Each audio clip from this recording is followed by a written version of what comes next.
Now from WATN, it's Local 24 This Week with Richard Ransom. Welcome to Local 24 This Week. Richard Ransom here, as I am every Sunday at 9 a.m. and 10:35 p.m. with one simple goal: to give you the real story behind the big story. So much to get to today, so here we go. Wheel tax is back. It appears the County Commission might pass an expanded wheel tax to help fix MATA after all. And this time they found a new carrot to dangle.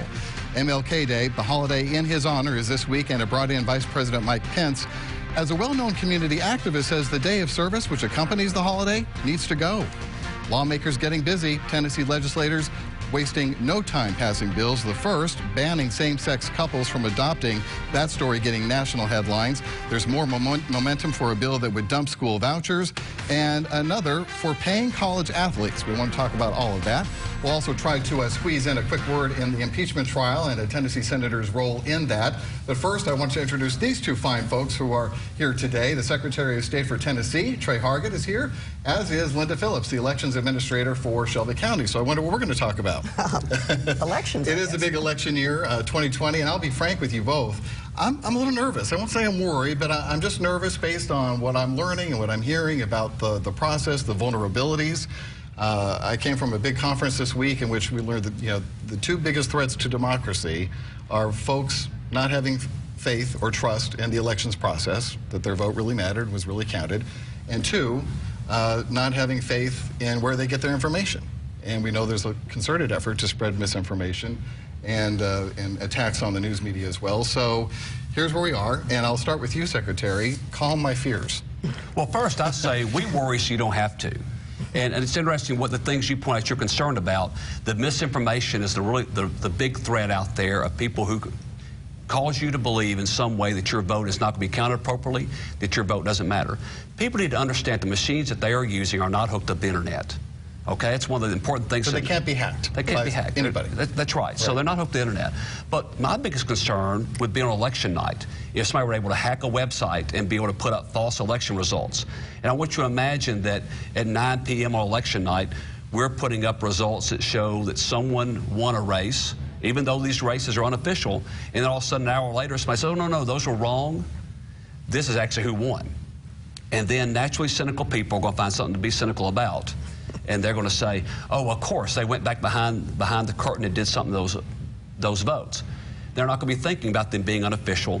So that's where somebody can really do some damage, is by hacking the website. That's why each and every day we are laser focused on trying to protect not only the integrity of the election, but the appearance of the integrity of the election as well. So people can have confidence in knowing that their vote was counted once, no more, no less. We were talking before the show that the smaller counties, Shelby County is fine, they can afford a big IT staff, should be able to protect everything just fine, but the smaller counties would seem to be more vulnerable. What are you doing to help those folks? Well, and actually all 95 counties just qualify for a $25,000 cybersecurity grant from our office that was made available through the Help America Vote Act funds recently released. We're working with them on providing two-factor authentication. We're working with them to make sure they have access to the information they need. And even though they may not have a huge IT department, we certainly have the ability to stand alongside them and help them develop a way to protect their infrastructure. Linda, starting with you, I want to ask you about a news conference that was held today as we record this on a Friday afternoon. Local leaders, primarily Democrats, Democratic lawmakers, advocating that the County Commission support hand-marked paper ballots in the upcoming purchase of these voting machines you're going to be buying for not the presidential primary, but they should be ready to go by November. What are your thoughts about that, this need to have a paper trail when it comes to folks and when they vote? Well, the system that we will purchase will definitely have a paper trail. Voters will have a paper confirmation of how they voted. There are some issues with voter-marked paper ballots. One of the big ones is we don't live in a world where everybody can mark a paper ballot. And federal law requires us to offer voters with disabilities the option to vote a private and secret ballot in a manner as any other voter. So that's one big problem. But the other really huge problem with paper ballots is the error rate. A study by the Florida Governor's Commission on Election Integrity found that between 8 and 12% of all voter-marked paper ballots have errors. There'll be overvotes, undervotes, stray marks, unreadable marks. There's an awful lot of elections in this country that are decided by less than 8%. So using a hybrid system, a ballot marking device, allows the voter to vote privately. You know, any voter, even one with disabilities, can vote privately. They get a paper record of their selections, but it eliminates the problem of overvotes, undervotes. It warns voters of undervotes. About these new voting machines, I do hear constant concerns that you would know better than me, there are 3 primary vendors who are selling voting machines at this point, and that because there are only 3, they could be vulnerable and put stuff in the machines or whatever that would make them somehow vulnerable. Now you're laughing, so you don't think I'm sorry, I think that's complete nonsense. Okay. All of the voting systems that are used in the United States, with the exception of some in California, are tested by independent testing labs and certified by the Federal Election Commission. And then in Tennessee, they're certified again by the State Election Commission. So the software that's operating them is, you know, error-free. The machines are not hooked to the internet. We have very tight physical security over them. So they will accurately record voters' intent. And those machines are tested before use. Yes, but available for public inspection and testing. We test them extensively before they're used. We audit them afterwards. You know. In a bipartisan fashion. Oh yeah, Republicans and Democrats are joined at the hip in my operation right now. And that's accomplishing something right there. Yeah. All right, let's talk about Super Tuesday. The registration deadline for folks who want to vote in that presidential primary is February 3rd, and then the actual vote is March 3rd, and it's also, it doesn't affect you so much, but Arkansas is having a presidential primary the same day as part of Super Tuesday, because we do have Arkansas voters who are watching this too. Are we ready for the big day? Well, I believe we are. Counties don't wake up on February 1st and say, oh, there's going to be an election next month. I mean, they're preparing months in advance. And really, the preparations also, February 12th is when early voting starts. So we're just right around the corner from that. Election commissions have hard jobs. The election administrators have hard jobs, and they're always planning for that next election. And I believe we're ready statewide based on the feedback I get from the different county election administrators and their election commissions. What are we going to do about voter turnout in Tennessee? We're consistently rated at the bottom or near the bottom when it comes to citizens who don't take the time or bother to vote. Well, I'd love to say, can I talk about that? Absolutely. So first, I think our job, and Linda's job, is to make sure we have polling precincts available, that we have that we're able to be fully staffed, that people have trust in that process. And so we want to make sure people get registered. We set the table and give people the opportunity to come and eat. But when it comes to voter participation, who can really impact this voter participation, not Linda Phillips, not me. We can move the needle this much. If people in their own respective spheres of influence are willing to engage in conversations and encourage others to vote, people vote for candidates and they vote for ideas. They don't vote because the Secretary of State says you should. So we try and set the mechanism where people can go and vote. But ultimately, I can't find anybody that went and voted for President Trump or President Obama because the Secretary of State somewhere said they should. You make the point about registration, yet there was the law that was passed last year that basically regulated voter registration drives and how much signatures or voters could be turned in, and now that's the subject of litigation.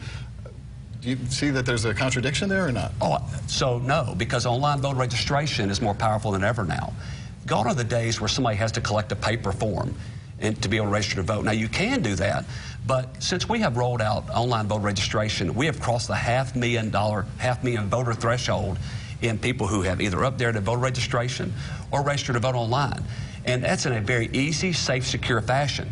Part of my role is to make sure people know they have access to it. That's why right now we're advertising on the Commercial Appeal website, the Daily Memphian, the Tri-State Defender, the Memphis Flyer, so people in this community know that it's very easy to register to vote. I got to wrap this up, but I wanted to get each of you to respond to other states do so many different things. There are so many different ways you can vote as you look across the country. Some ideas may be great, some not. Are there any ideas out there that you feel are worth looking at that would make voting easier, more accessible to the average voter, that would increase the turnout situation? You first, Linda. Well, I think actually, and I stand alone in this, in Tennessee, I think same-day voter registration, if it's done correctly, would have a dramatic increase in turnout. But it has to be done correctly. And that would take state lawmakers to pass. Yeah. What are your thoughts? Anything that intrigues you? I think if you look at what we do right now, we have some of the most ample early voting laws in the country. And it's very easy to vote at a convenient time for you during a 2-week period. And so I think our job is not necessarily what can we do differently. We need to change the conversation and make it where people realize how important it is they go and vote. That's what's got to change. All right, Secretary of State Trey Hargett and I demoted you, I'm sorry. Elections Administrator Linda Phillips, thank you so much for being here today and talking about a very important issue, and probably like to have you back on before November. All right? Happy to. Very good, thank you. We'll be right back to have more of the show right after this. Yeah! Sam, Elmo! Oh, hey, Julia. Are you ready to play band with us? I'm going to play my clarinet. And Elmo's gonna play his drum. Drum loud. Oh, well, you know what to do, Julia. Julia knows. With Julia's autism, loud sounds can be too much. But she still loves to make music.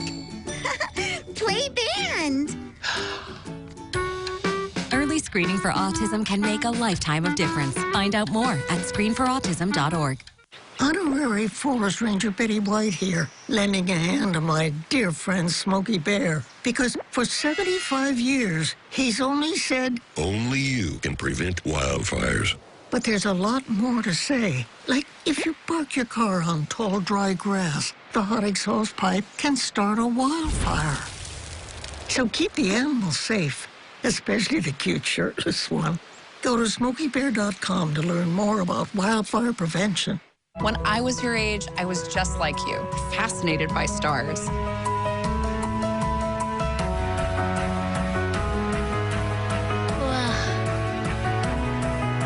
But now I get to search for life in the universe. And who knows, maybe life is looking for us too. So we're like aliens to them? Yeah.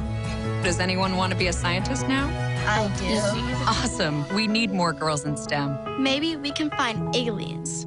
Always stay humble and kind. Don't expect a free ride from no one. Don't hold a grudge or a chip, and here's why. Bitterness keeps you from flying. Always stay humble and kind. Yeah.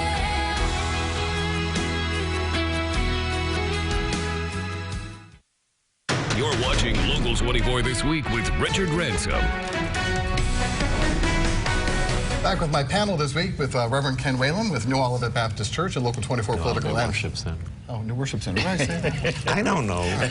I don't know. But I'm glad you're correct. And also Otis Hanford, who I believe is Local 24's political analyst. Am I correct? Okay, very good. Well, let's talk first about the wheel tax, which comes and goes, you know, like the wind, apparently. We had it tabled last week, and now we hear that there might be a compromise. Mayor Lee Harris and County Commission Chair Mark Billingsley got together and agreed that they would table it and try to talk about this some more, and we come back, and now we hear the compromise is more of the same. We're going to try and extend the wheel tax, which we're still going to try and rename as a fee. Right. But we're going to be able to raise $9 million from ADA, and now we have a new carrot that we've dangled to maybe get some more votes. Right. $3.8 million to hire 50 Shelby County deputies to basically patrol the South Wind area, Wind Dyke, South Cordova, which are about to be de-annexed by the city of Memphis. So, I don't know. The Bus Riders Union is still against this. You still have a lot of folks who ride the bus who say that you haven't fixed the system, and they want to raise a wheel tax, Otis, without explaining what they're going to do with that $10 million. Well, don't you think we need to have a plan before we raise the tax? Well, I think they're trying to get something done, and they want to get it done as quickly as possible so they can implement it. This is a distinction without a difference, or a difference without a distinction, because we are still talking about $20 that's going to be added on. It is a tax, and they are not tacking it on to the unpopular wheel tax. It's a separate $20 that'll show up on your certificate of registration every year that you get in the mail. But the fact is here, Richard, that there are two quick things here. One is, again, they had to try to get something done. They want to figure out a way to fund MATA, and most county commissioners are on board with doing that. I think what we have here is whether or not suburban county commissioners are going to go along with this. And this will be a good, interesting test, because one of the sponsors of this new proposal is Brandon Morrison, who is a Republican on the commission. It'll be interesting to see how much influence you will be able to wield with people such as Amber Mills out in Millington and other suburban commissioners to get to that 9 votes, because it's still going to be tough to get to the 9. But this is the only way that I see right now to get anything done. Well, Commissioner Morrison's point that she wants to fully fund the Sheriff's Department and Sheriff Bonner's request for additional deputies, I think is what's going to cause it to go over. Yeah. I say that knowingly, but with a sense of hesitation and regret, because we're having to increase law enforcement presence. Of course, my church is in Cordova, so I'm happy for the additional deputies. However, the people who most need the transportation improvements with MATA are also the ones who are suffering the most on every other angle, from every other angle. And it's going to be difficult to convince suburban residents because they don't really need or use MATA. But I think that carrot that you referred to earlier with the Sheriff's Department being able to have more deputies, unfortunately, I think that's going to be the selling point to get support for it. Yeah, I agree with that. Well, more than 90% of us in Shelby County never get on a MATA bus. Right. What we do see is a lot of empty buses. What we do see is how the MATA Plus system, which is supposed to pick up folks in wheelchairs, rarely works. You'll see people on the street corner in the rain not getting picked up. It's not working very well. What we do see is folks who use the bus at a bus stop that doesn't have a shelter. They're staying out there after getting off a long shift somewhere, and they're not. It seems to me, before you raise this tax and grab another $9 million, can't we operate what we got and make that? Well, beyond no that, plan. I'd go beyond that, Richard, and say, let's talk to the corporations. Let's get the chamber on board to get the corporate community to fund some of those amenities you're talking about. At least a shelter. Well, it's a shelter an amenity. Isn't that a necessity? Sure it is. But we're going to have Wi-Fi on our buses. Well, looking at it from the legislator's point of view, it's an amenity because they can never find the money to do the things that we're talking about doing. I think that you can improve the productivity and the profit line, the bottom line of the corporations, if they would just step up, and then they'd get a good benefit from it from a moral point of view as well. I do think you make a valid point, Richard. I think that it would be good for commissioners and even the mayor to get the MATA executives in a room and tell them, hey, look, you have to deal with some of these administrative and structural issues if we're going to give you this money. And also, I have to say that I think Wendy Thomas made a good point this past week when she said that while these large corporations like FedEx and some of the others who support county money going to MATA so that their employees who make lower wages can get to those jobs, Wendy made a great point that those companies also need to step up and pay higher wages so that some of those folks might even be able to afford a car. What? That's I thought that was an interesting point. Everybody has a stake in making sure that transportation and the needs of all of our citizens are met. Well, we're behind the curve nationally anyway. We should have had rapid transit in this area a long time ago. I just think, you know, it's a function of being behind. That is shameful what exists right now, for sure. All right, we're going to go over on this segment because we haven't even started talking about MLK Day. This weekend, as people watch this, we will probably have had, assuming everything goes as scheduled, a visit by Vice President Mike Pence. He's going to a Kojic church in Raleigh in observation of MLK Day. And we have some controversy stirred up by Reverend Earl Fisher, who is an outspoken man of the cloth. I don't know any other people like that. Do you, Reverend Whalen? No. Nope. But, can't imagine who you might be talking about, Rick. He had an op-ed piece in the Tri-State Defender in which he basically said the notion of a day of service on MLK Day is a sham. We lifted one segment of his op-ed piece in which he says, community service only requires a sacrifice of our time. And when you are white, rich, or privileged, time is usually on your side. Black folks in Memphis are working against the clock. We need people willing to sacrifice their treasure, money made on the backs of black labor, more than we need tutors to help kids in schools we refuse to support with city tax dollars. Calls for service in an inequitable environment are concoctions of deception and disrespectful to Dr. King's transcendent legacy. Reverend, you first. I agree with him in principle. I have been saying for years that I wholeheartedly resist the calls for a day of service on the day that Dr. King shed his blood for. He died here to help Memphians, man, to help garbage workers, sanitation workers. I refuse to try to use a guilt trip on people to say, well, you really ought to get out there in the streets and do something. No, absolutely not. Okay. It's a holiday. I think we should enjoy the day off. I tell our church members, enjoy the day off, relax, because that's what Dr. King gave his life for. Otis, what say you? Well, I take a slightly different view. If people want to have a day of service, let them have a day of service. It's their choice. I do think that Reverend Fisher made some very provocative comments in this piece. I read it in its entirety. He also said at one point, service is cosmetic, equity is structural.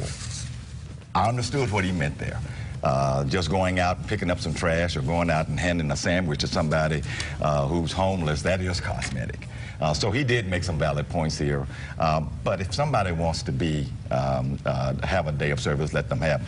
As for Pence coming to town, fine.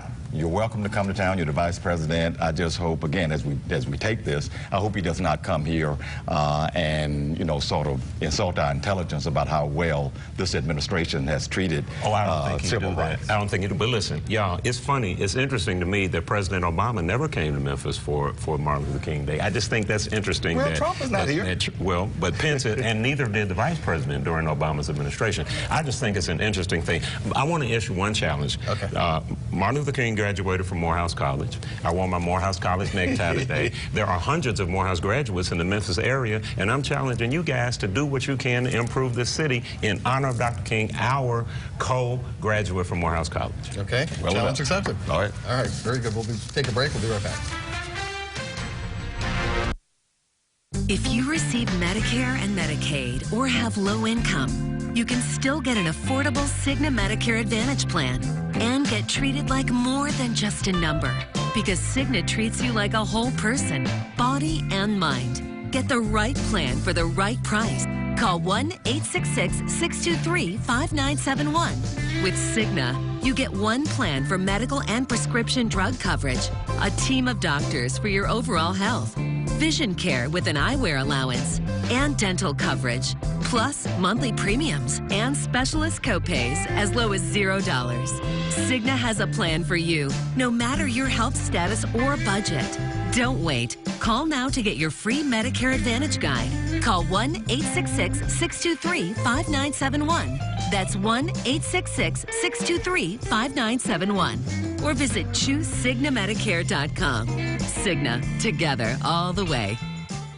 This is Firehouse Subs, where our medium choice subs are now just $4.99. Order your hot sub to go today, because a portion of every purchase helps provide life-saving equipment for first responders.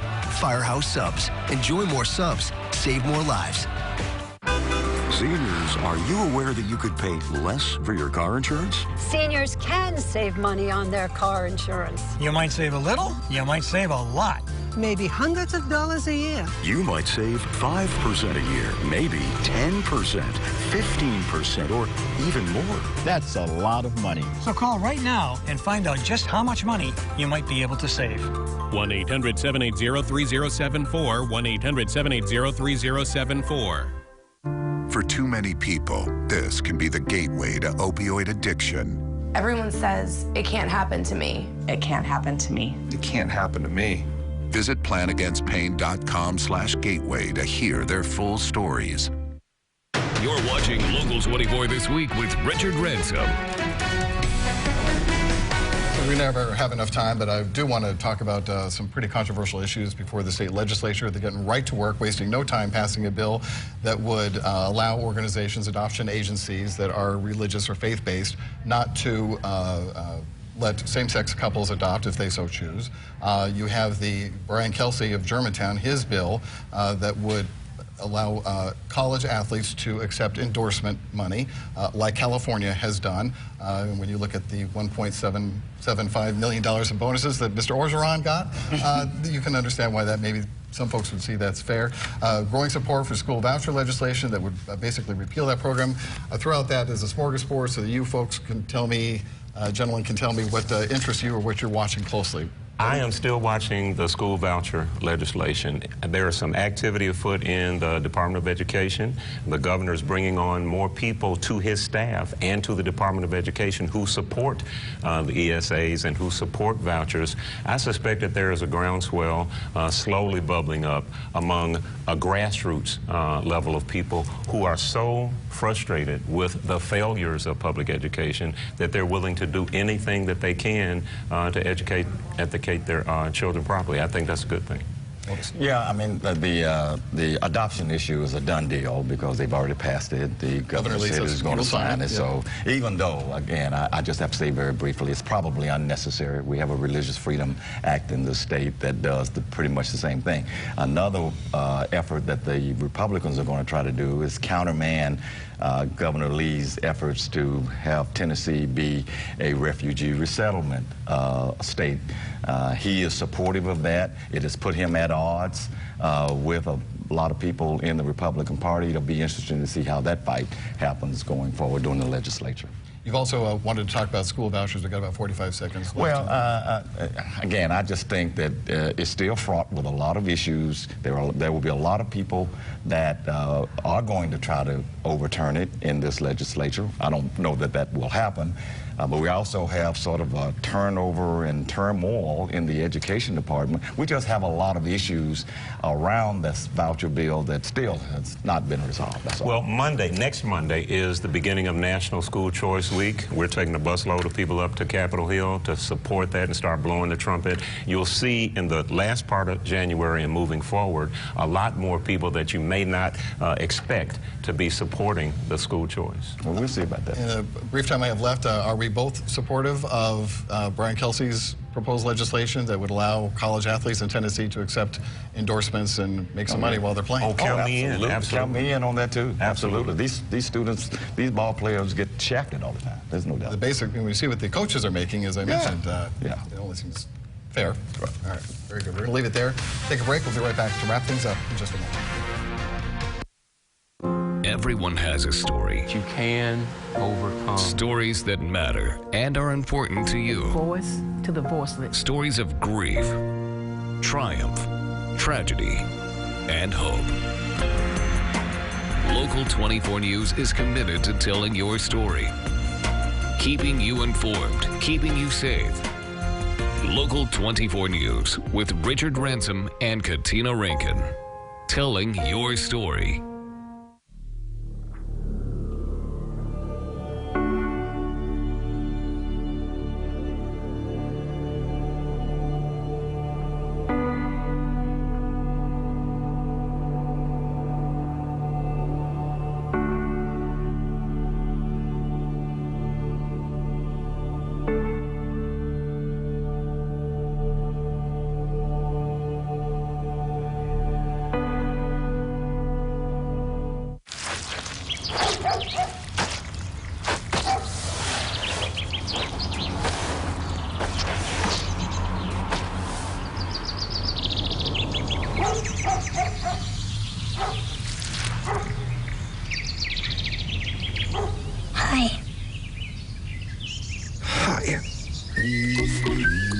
Patience.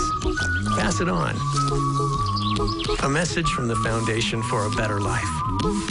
Get along down the road. We got a long, long way to go. Scared to live, scared to die. We ain't perfect, but we try. Get along while we can. Always give love the upper hand. Paint a wall, learn to dance. Call your mom, buy a boat, sing a song, make a friend. Can't we all get along?